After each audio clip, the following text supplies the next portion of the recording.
Yeah, hi. It's another car show, and it'll be you as a car buyers, right? To choose the right car, you would probably come to some of the events, have a look, and they all look nice. The cars, but everything what looks nice could have problems, and when you're buying a car,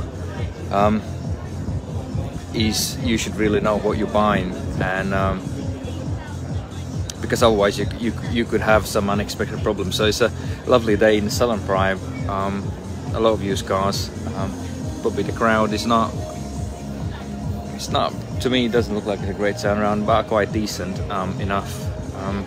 But the main thing is, if you're buying a car in any weekend, in anywhere in the UK, make sure you know what you're buying, you've done your research, you have the right budget, you haven't looked at a vehicle which is way below market value, and don't raise your expectations because of the price. You know, your guideline will always have to be market value, and if anything below, you could have potential problems, and on average, on potential problems, you would spend between £1,000 and £2,000. So anything, like I said, below market value can be a problem. But as long as you're ready. But if you're not ready and your budget, if you're buying something too high out of your budget, then probably don't buy it at all. You know, or change the make, or choose the smaller vehicle, because end of the day, buying a car is a commitment, and the car is not commodity. You know, it's a depreciating asset, and it's gonna cost you money on the maintenance. So choose wisely. If you're gonna buy something which is too cheap, too classic, or you could end up potentially spending a lot of money, and also that will be up to you. If you want to spend money, then it's great, but if you don't, and you're buying something for family, or you're buying something, your dream car, you know, your dream car could turn out to be your life's biggest nightmare, and therefore obviously all of them look nice. You know, it's whether the classic or any modern, any luxury, or any family car, any MPV, any van you're buying for you, if you are as a builder, right? But at the end of the day, when you're buying a car, and that doesn't matter how expensive the vehicle is, or how cheap it is, everyone has some expectations, and I guarantee you, none of the car buyers who actually buying cars, they think about maintenance costs, they think about imminent issues with the vehicle. They expected the car will be great, but unfortunately, you trust in seller, you digging yourself a grave, right? Obviously, I always repeat myself, you have consumer rights, right? But when you're buying privately, you don't have any unless somebody conned you in a junk, right? Even with consumer rights, if somebody doesn't want to refund your money, if they don't want to deal with you, you know, they will make your life miserable, trust me. You know, and anyone you will take legal action against somebody, it will cost you a lot of money, and by the time you might go through the legal action, which will take you probably 2 years, you know, as we have one case with the customer, I think I inspected the car about a year ago, you know, and he still haven't got into the courts. I think he will need me to go as a witness on that report, but so that means there will be another after 6 months, you know. So if somebody wanna drive you around the circles, they can, you know, and by the time you're gonna win the case, let's say, more likely obviously you will be right, and they will be in the wrong on a balance of probabilities, but they can simply then go bankrupt, you know, or they will have legal protection and then they will pay out, you know. So it can go both ways, you know, and trust me, you don't want to I don't want problems in my life, you know, and I guarantee you don't want it either. And most of these sort of cases, like buying a bad vehicle, they all can be prevented, you know. And you as a consumer, you always think, oh, you're gonna take legal action, you're gonna do this. It's cheaper to get it inspected, to do a post-purchase inspection, and we always encourage consumer not to do legal action, but just to mediate, get a best solution, and let the seller buys the car back, you know. And it will be win-win situation for everyone, you know. There will be no stupid legal actions which will drag and make your life miserable, you know. Doing engineers reports, paying solicitors, unless you're presenting your case yourself in a court, in a small claims court. But the car could cost you £500,000 or 200,000, £100,000, and then obviously you start incurring different amount of money, and then it's a different ball game at the end of the day, you know. So we have protected people from litigations, and they offered the seller to buy the vehicle back because there is faults, right? You know, some people take that on a chin, and they, with few inspections, they're taking the car back. Even they will say still there's nothing wrong, the car drives fine, you know, there's no head gasket issues, there's no this, no that. But if you're inspecting the car and you know that vehicle will the vehicle's condition will not remain the same for the next 12 months or will deteriorate significantly, you know, this is the vehicle you don't want. And when you have something like that, it's kind of hard, you know. You as a consumer, you as a buyer, consumer buying one thing, and the seller will always say one thing, you know. So always get a good inspector out and get it inspected, and reject the vehicle if you can, or let they buy this vehicle back. In most cases, dealing sensibly, not shouting, not screaming, but take this matter it's not nice, but dealing with this matter delicate way, instead of start jumping, shouting, screaming, and taking legal actions unnecessary, you know. Is easier to talk it through, and they will buy the vehicle back, you know, because technically no one wants the hassle, you know. And for them, they can buy it back. You will lose a bit of money, right? But at least it will be much cheaper preventing a mistake than going and clinching on a litigation, you know. So the main thing is, if you're buying a car, get your expectations right, you know, get your budget right, and think what's going to happen if the car will go wrong, or at least to make sure your basic maintenance stuff is up to date, that the service is done before the sale, timing belt is done before the sale, all the tires are good, at least 5 mil, disc and pads are at least 60%, 50 to 60%, you know, to be fair, you know. And then at least you would expect the car to last you at least 2 years, obviously including your maintenance costs, you know. That's general. Obviously everything will vary, depends what car you will buy, how old it is, and what condition it is, and that will be according to the asking price, you know. Like I said, if you're buying something below market value,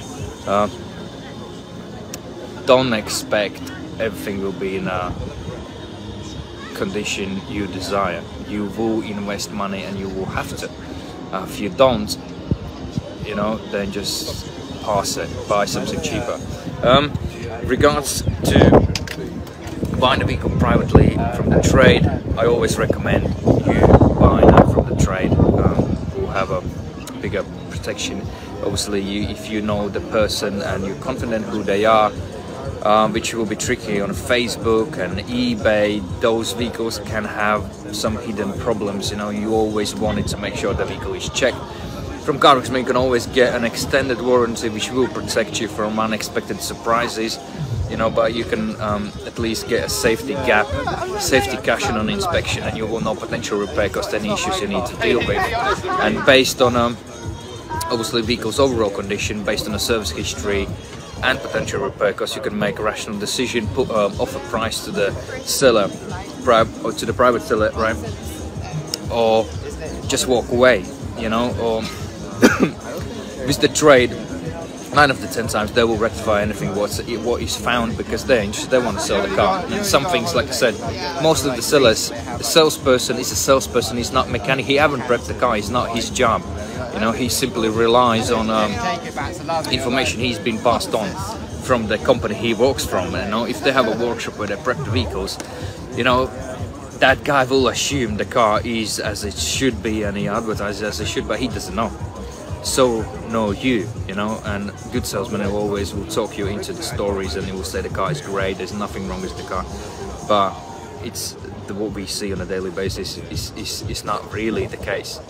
And what you as a consumer want, you want the vehicle to be as described, right? Our most honest way possible, you know. Every used vehicle will have some issues, will have some scratch marks, wear marks, acceptable wear and tear, you know, and the rest of the things would be subject to your decision based. If you don't know what you're buying, you know, you can't simply buy the used car and then just simply reject it based on because you don't like it anymore. Unless it's subject in the terms and conditions, right? But generally it doesn't happen. So every car is driven and looked after completely differently by the previous owner. So that is one fact you want to find out: the car history, how many owners it had, what's the mileage, and recent service histories or full service history. Always recommend buy a car with the full service history from the main dealer, without the gaps. You will struggle to find it, but at least if you don't want to pay for the inspection and be yourself to make sure you are safe, this is what you will need to keep looking and keep phoning, you know, if you want to get to the good maintained vehicle. But in overall, in general, we have situations where even the vehicle has, let's say, full Aston Martin history, or Bentley, or Ford, or Audi from the main dealer, but vehicle obviously still being used as a daily driver, daily runner. There obviously will be expected issues for the age and mileage, depends how old the vehicle is, how many miles it's done, and some of the things obviously the owner might not rectify, and they will be carried on from year to year. You know, some things will reflect into MOT advisories as well. And then what will happen is, even if you're buying the car with the full main dealer history, you can still end up changing shock absorbers, changing some other stuff, because they haven't been replaced. You know, even the maintenance has been done, but the main thing is the vehicle's general condition, you know. But at least following these simple steps, like any vehicle up to 50,000 miles, full main dealer service history or specialist service history, both keys, unless it's possible, owners never go more than 5 on a 10-year-old car, or even a 5-year-old car. You know, many keeper details or owner details changing can mean there could be some issues, you know, what some other guy didn't like, and that's why it keeps selling the vehicle on. So the less owners, the more likely the vehicle will be looked after, obviously much better than there is 5 or 6 or 7 or 8 owners of the vehicle, you know. So make sure your car history checks are done, you know, before you even go to looking at the vehicle, you know. Make sure you have dozens of vehicles, which means your criteria. Check them out, check the MOTs, check MOT history, then do the full car service history. People refer it as an HPI, but it's just a brand name. Yeah, that's a general insight of the used vehicles. Any vehicle looks nice, right? Until you looked at it, checked it, and or driven it. Make sure you always, wherever you do, if you don't do inspections, you make sure you drive those vehicles. You know, if you're not gonna drive the vehicle, you're gonna miss so many winding noises, audible noises, vibrations, and again, buying something based on the way it looks, it could go wrong, and that car might not be for you, and you will end up changing some transmission in the longer term, or steering racks or some other things, but also again everything's based on how much is the car, what are you willing to spend, how much is your budget, do you have the budget for the repairs. Like classics, you can go from spending a crazy amount of money on a vehicle, but the main thing is where you stand, what's the purpose, how much you're willing to spend, and what your expectations are, especially for classics. You know, you need to have a benchmark how much you're going to spend on this vehicle, because they all will need some money, and that is always worth talking with the inspector to establish where you want to actually take that vehicle from what point to which point, you know, or just to simply run around, which actually holds itself together for some time. So that was a little insight. There's loads of cars, loads of classic cars, loads of supercars, some air transport as well, so stay safe. If you do like what we do, give us a follow. We are on across various social media platforms, so give us a follow, share what we do. We help people to make sense what they're buying, so they save a lot of money, save time and money. You don't have to go and see the car. We will look. We are your eyes and ears, and people trust us. That's why we are what we are and who we are. We'll look after you. Take care.